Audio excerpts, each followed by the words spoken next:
let's support them because they have great product as well. They have a great story, and people do not buy product anymore. People buy stories. Did Anam told you before coming to the podcast that make sure you mention my name 400 times? Don't miss it. We've been with each other since 2006 now, right? So it's Okay. been 20 years that we have known each other. The biggest setback. Like in last 82 days, I have found 82 reasons to quit. You will fail. And most of the time she's right. And I think that's where men have to, is to basically create the first global apparel brand from the East.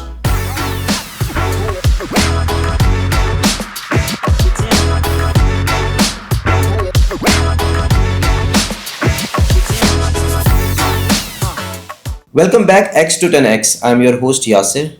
You must have heard this that success is not final and failure is not fatal. It is the courage to continue that counts. But let's be real here. Entrepreneurship it's not about all rainbows and butterflies. We all think like that. It's about grinding it out, facing your darkest moments and literally making tough choices and also spotting those red flags before they hit you like a truck. Seriously. You need to push through all the challenges. And trust me, there will be a lot of challenges when you get into this. Now it's the time to bring in someone who has lived through it. He is the CEO and the founder of one of the most innovative and disruptive fitness apparel brand in the market. This brand is competing with one of the top players not only in UAE in the world. Please welcome the CEO and the founder of SQUATWOLF, Mr. Wajdan Gul in PH Studio 14. Wajdan. Thank you very much, Yasir, for such a humbling introduction. I'm not used to obviously such great introductions, but I'm really proud to see your success as well. Still remember we were just discussing before we started this podcast, right? Where we all started, where we both started, how we both met. 15, 16 years later, actually, seeing you being so successful as well, hosting your own podcast, having your own studio, it just makes me feel really proud and fulfilled that we have both come far. And we're both trying to do things that are out of our comfort zone. But you have always been a public speaker, so maybe it is maybe it is in your comfort zone.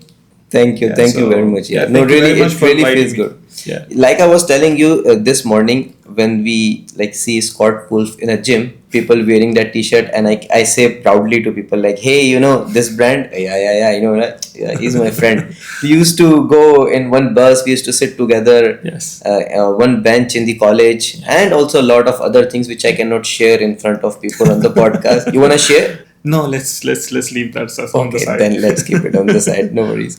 How do you feel, Wajdan? Like, did you literally envision it? If you go back the time, like Sir Bhamru, if I remind you at that time, Yes. remember? Yes. Did you envision it like you will be sitting in UAE with one of the most famous brand in your bucket? Really good one, actually. No. To be honest, no, that I didn't envision this specific movement and this specific brand and this specific opportunity that I'll go for. But there always had been a vision. If you remember in our early days, we didn't used to think small, right? The vision was always to do something bigger than when we were capable of doing anything big. The vision was always to go beyond than anything would allow us. And I think that's the most important thing, that when you're growing up and you're looking at the success stories around you, and then you're like, I want to be, part of that success as well. And I want to do something bigger than I'm capable of doing. So the vision was always there to do something right from when I was a kid. Like you were talking just again before starting the podcast, that I come from a Maiman family. So when I grew up, I always would see my uncles, my relatives having businesses, right? Small businesses. Maimans would just do any business, right? Whether it's small or big, they wouldn't think that, like, we just need to do business and we need to be a boss of our own. So my father's family had a business as well. But my father, interestingly, didn't because unfortunate part of starting the business in a very early age used to be that if you are in the business, and usually they would own small shops, right? In Hyderabad or in Karachi. And when you do that, you start sitting on the shop from very early days and you don't pursue your education, right? But my grandfather had a vision that one of the kids in the house has to study and has to pursue higher studies, and that was fortunately my father, right, in the family, Okay. that they decided that he needs to continue his studies. And I still remember my grandfather, and my father tells me all those stories. My grandfather, my uncles, they sacrificed a lot to make sure that my father doesn't come to the business, and he actually pursues his education. So they would support him with everything. It's like, don't worry about your fees, don't worry about bringing money into house, because you would do that usually in a Maiman family from Correct. early age. Like, you just go ahead and pursue your education. And he pursued his education, became really successful, and then just to make sure he is able to pay back to his family for what he does, he worked really hard starting very early age. And then he still tells us stories of how he worked hard to get to where he got to. And when he got to where he got to, he wanted to make sure his kids, us, me, my brother, my sister, we get the education that he got as well, and possibly better education than he got, because he studied in government colleges, government universities. He wanted to make sure that what he was not able to do is to go to private colleges, private university. He wanted to make sure that his kids would go to private schools, private universities, private colleges. So he got us into the best school that there was in Hyderabad, in a town that where we used to live. And then he made sure that actually when we finished our school, right, we didn't have a good college or a university in Hyderabad, right? It was just government colleges and government universities. So he again sacrificed for our education. He left the job in Hyderabad. He went a year before us to Karachi just to find a job so that we can get better education. Then he found a job, and then he brought entire family to Karachi. And then in Karachi, he again got us the best education in one of the best universities in Karachi as well. So there was always this ambition right from the early stage and early age for me, that my father, my family, my mother, they gave up so many things just to get us to where where we had to get to, that I want to give them back. And I want to do something that's bigger than anybody has done. And what's that? That's what I'll think about. And then what happened was, when I was doing my MBA and finishing my studies, when you finish your MBA in from Zabist or from IB or from any college or any university in Karachi, every student wanted to get into an FMCG. Right? I want to get into a multinational company. I want to have a job of a brand manager, and I want to be set. I didn't want to do that. In me, it was like I would just carry on the same path that everybody goes through. I want to do something different. And that's where I reached out to my friends, and we created small startups, became successful in Pakistan, then came to Dubai, and again wanted to do something of my own, started SQUATWOLF with my wife, and became what we became today. Yeah, So mashallah. that's the story. Yeah, mashallah. That's nice. And I remember that you used to say this always, and you just said this morning also. Like, what if everyone is doing the same thing? Why we should also do? Yeah, no, Let's do absolutely. something different also. Absolutely. I've seen your reels these days. What is this 100 days challenge? It's just, I think both Anam and I, we made a mistake of watching a David Goggins video. Okay. David Goggins, if anybody who doesn't know, he's one of the most fittest person in the world. And he has been, I think, doing workout every day for the last 30 years. And he never skips that. Really? He wakes up in the morning, runs 12 mile, and then comes back home, works out for 1.5 hours, then goes to his job, and then comes back, does stretching, and then sleep. And he does one of the most toughest jobs in the world, which is he's a firefighter who was dropped into the forest, in the middle of the forest, to actually put out fires in the forest, in the wild lodges of the home. So we watched one of his videos and got inspired by him, that he has been working out for like decades without a break. What can we do? Right? And we took on the challenge that we want to work out for at least 100 days without a break. So it's not that on the 20th day we will just do some stretching and that's a workout. No, it's about pushing. It's about pushing the limits and really understanding the limits. So now 82nd day, that was completed last night. Okay. And we've been working out for 82 days non-stop without a break every day. What about if you are traveling here and there? I've seen So- you travel. Don't miss it. Like in last 82 days, I have found 82 reasons to quit. And 82 excuses. For sure. 82 excuses to not to go for it today because I'm so tired. I'm back from office at 11 p.m. And it's just, I'm so tired. I can't work out. But then you realize actually your brain is always just giving you a reason to quit, right? But then you need to find that area in your brain that's giving you the reason to go for it. And we go for it. So even we are traveling. So we are traveling on Sunday. So we are traveling Sunday 5 a.m. and we will be back we will be in the destination where we are going at 11 p.m. Okay. In that destination Okay. where we're traveling on Sunday. So I know the entire day from 5 a.m. till 11 I'll be on flights, right? So I can't work out. So what both Anam and I have decided that we will work out twice on Sunday. So one in the morning to Okay. basically check off Sunday, and then one at night around 11 or 12 a.m. so we can check off the second day as well. Uh-huh. And like, yeah, you're traveling, but you work out twice in a day before you travel. So make sure that you don't skip a day. So yeah, it just needs commitment and discipline. Okay, commitment and discipline. Or shall I take it in other way? Since you are associated to a sports apparel brand, right? So you need to keep yourself up in the market to do this, or it's other way around. It's not like that. No, it's commitment and discipline, to be honest. If I was not the co-founder of SQUATWOLF, I would have been doing something else. And I think something that I see as my strength is the commitment and discipline. If I commit to anything, then I just don't quit, right? Even if in the business as well, it needs a lot of commitment and discipline, whether it's any kind of business. You're running your own studio, right? What if it's Saturday, you didn't have to do the podcast today, right?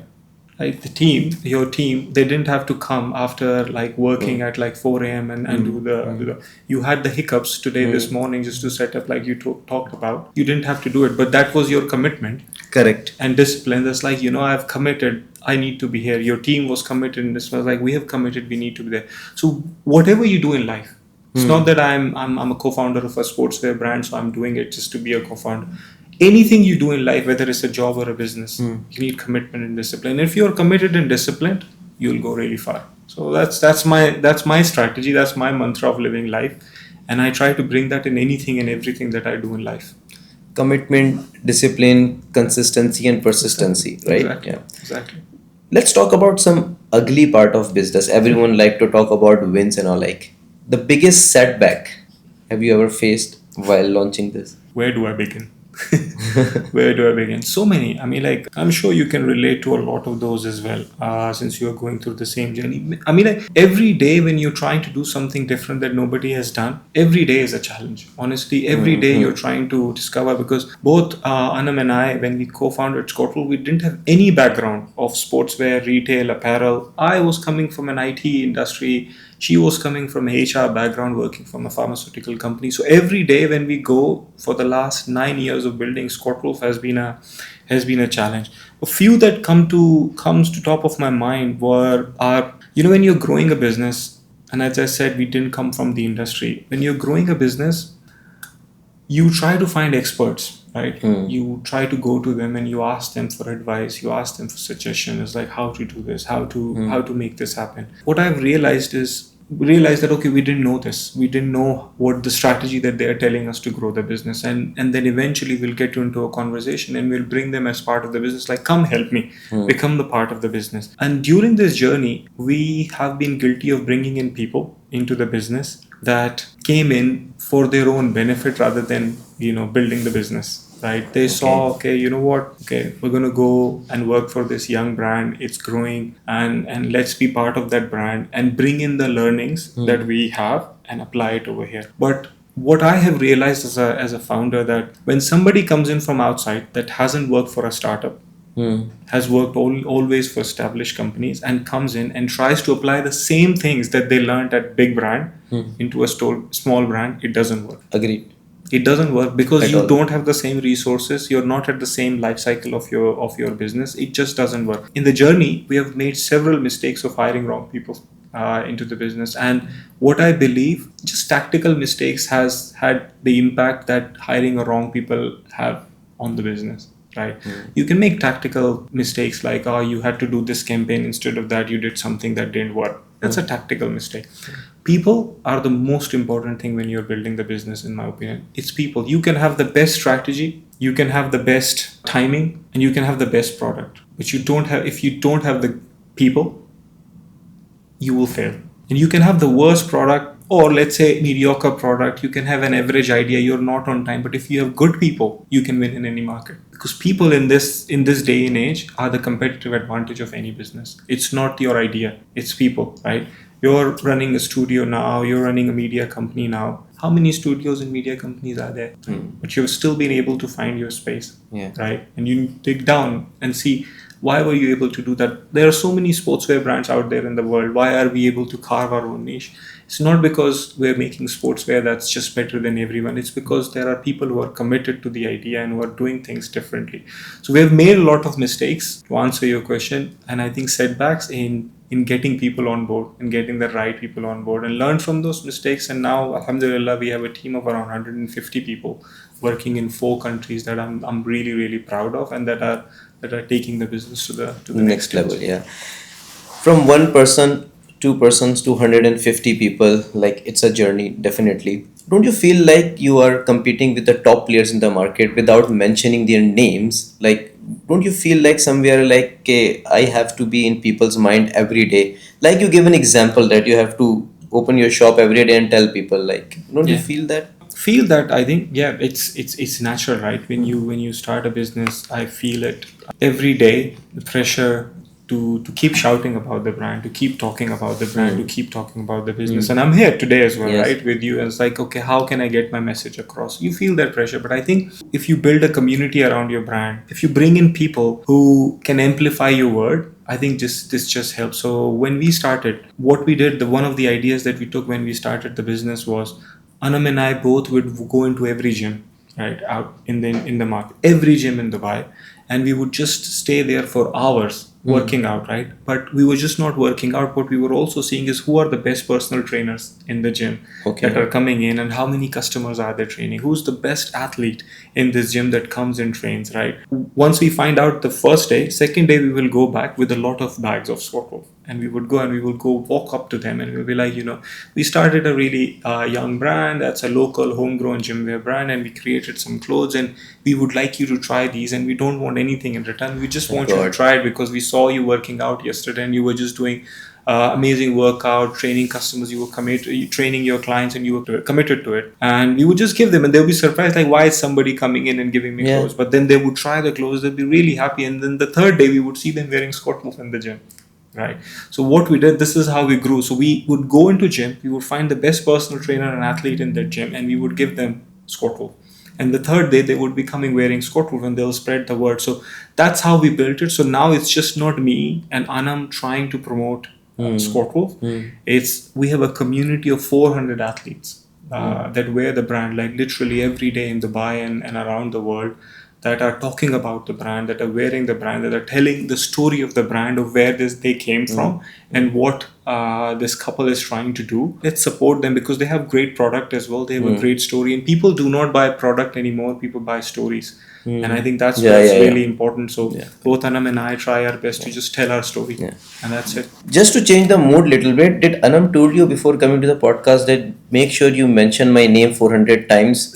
Or No, actually, we have a very special relationship. You know us from the early days, right? We've been we've been with each other since 2006 now, right? So it's been 20 years that we have known each other. We are best friends. We are husband and wife. Then also started business together, right? And have the same mission and vision and ambition of what we want to do. So we're spending all the time together. So everything that we're doing, we're just doing it together, right? So it's just impossible to not to think about her in the things that we are trying both of us are trying to achieve, because we're towards a common goal, right? And it would be just unfair not to talk about your partner in crime that's trying to do everything together, because it's just not my vision, it's a shared vision, right? So no, she didn't pay me to talk about her. Just being realistic also, like, you guys work together in the office. Definitely there will be a time when you guys have a tiff on related to the work. But when you go home, how do you equalize it? Like, how? It's tough.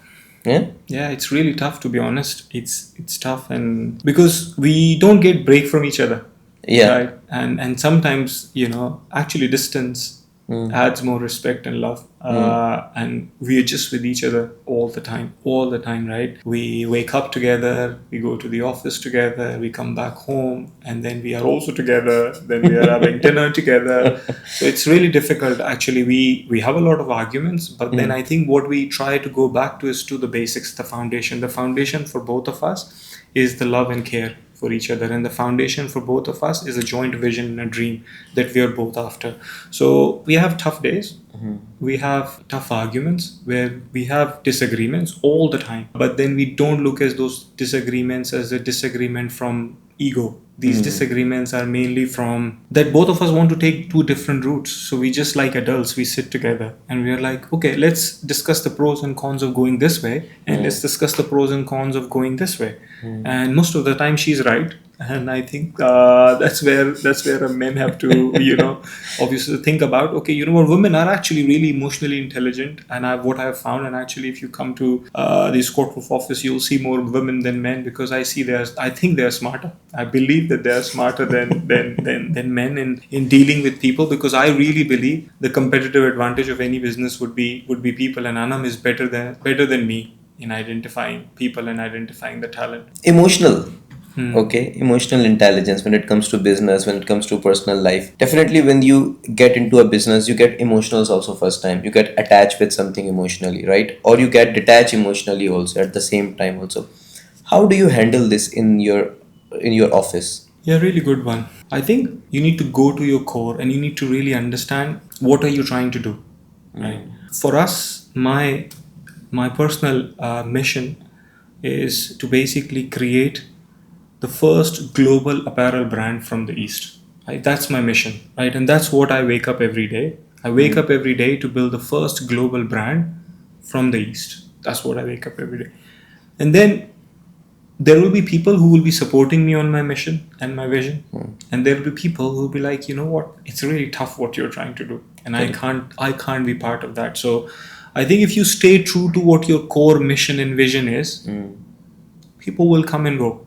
Right? There will be people who will come and support, and there will be people who won't be able to, not because they don't want to, just because it takes a lot to do what I'm doing, and it takes a lot to do what every businessman and what every entrepreneur is trying to do. So that's why entrepreneurs are not born everywhere. There are really few in the world that are trying to create something and do something. So if you go back to your core and try to understand that, okay, this is the mission you are on, and there'll be people who will come and go, it's fine. You deal with it. You deal with it, and you're like, okay, it's fine. I'll just move on. I don't get attached to people personally. I don't get attached to people. That's nice. I'm just attached to my family. Okay. That's my circle. I'm attached to Anam because she's my wife and my co-founder. And then I respect everyone else around me. I respect you. You are my friend, right? I will be happy on your success, and I'll be sad when you have a challenge. I'll be there for you, but I go back to my core. This is my vision.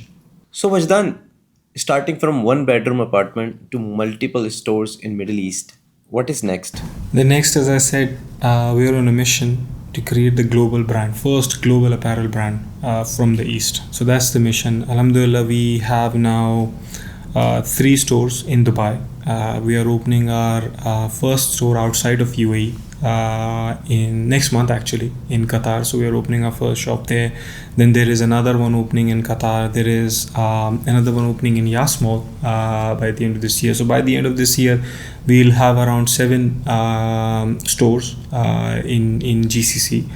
And then the plan is to actually get to Saudi as well. So we also opened our first warehouse outside of UAE in Saudi now. So we have a warehouse in Saudi where we deliver to customers same day in Riyadh, next day in Jeddah and Dammam. Inshallah, by the end of 2026, our plan is to have 4 to 5 stores in Saudi Arabia as well. So that's what we are working on. We're again not opening stores just because it's my ego. I want to say that I have like 10 stores, 15 stores all around GCC. We're doing it because we want to create the first global apparel brand from the East. So it's the inshallah, it's growing the global footprint because we see a lot of interest from people outside of GCC as well in the brand. So they are also reaching out and they want to grow the brand. So we're working on Turkey. We're working on some countries in Europe as well. We're looking into Asia as well. So that's what's going on. So we're working on this strategy on how do we go beyond GCC as well. Because if you remember in the early days, and actually still couple of years ago, you would go into a restaurant and you would see a restaurant would have we're in London, New York, Hong Kong, Miami, etc. And now Dubai has started popping up as well, and every best restaurant around the world has to have a restaurant over here in Dubai as well. Otherwise, they are not a global business. And that's the mission that we are on how do we take Dubai to the world, because we are a brand from Dubai that was born and built in Dubai. And how can we take this Dubai fitness lifestyle, Dubai heritage, Dubai brand to the world? And that's the mission we are on, inshallah. Inshallah. That's it from today's episode. If you felt this, share it with your friend to see and watch an unfiltered truth. See you in the next episode.